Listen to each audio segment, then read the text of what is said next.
Dr. Aaron Simpkins repaired the fragile artery by clamping off the blood supply to the ballooning portion of the aorta. She then removed the damaged section of the blood vessel and replaced it with a Dacron tube. She grafted the artificial tubing onto the clamped off end of the dissected artery. Erin and her team worked quickly and efficiently while trying to ignore the other distractions in the operating room.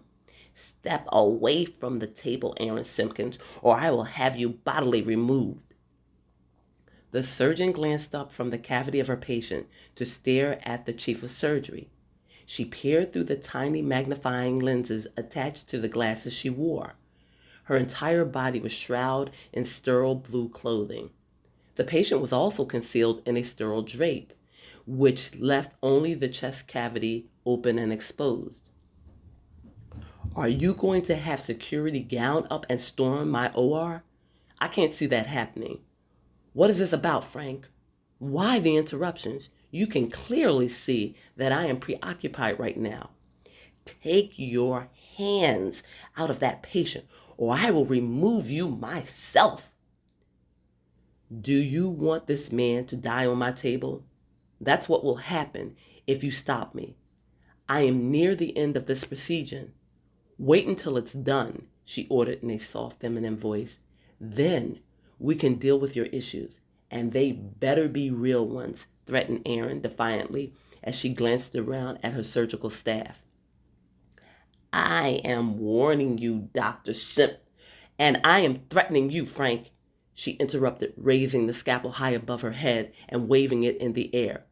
Do not come in my OR and menace me. I won't stand for it. Now will you stand quietly and wait?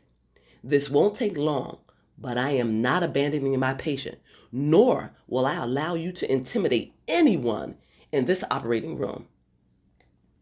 The chief of surgery said nothing, but slowly crossed the operating room and stood next to his top cardiothoracic surgeon, while she completed the final stage of the thoracic aortic aneurysm repair. Erin glanced briefly at her boss. Was he going to oversee her work? It appeared so. She hadn't been shadowed in surgery like this since her residency days. She didn't know what was going on, but she knew it had to be serious. In all the years that she had worked at Penn's Landing Memorial Hospital, Erin had never been treated this disrespectful by her superiors, nor in her own OR had she been spoken to like this, and definitely not in front of her students and peers.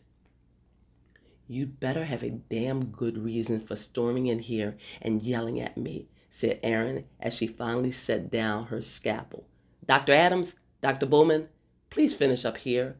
The closing is all yours. The relief was evident on the young surgeon's face as she assessed her patient's vital signs quickly. Erin stayed in the OR until her patient was taken off of bypass. Then she turned to the chief of surgery. Now I am all yours. Let's get this over with.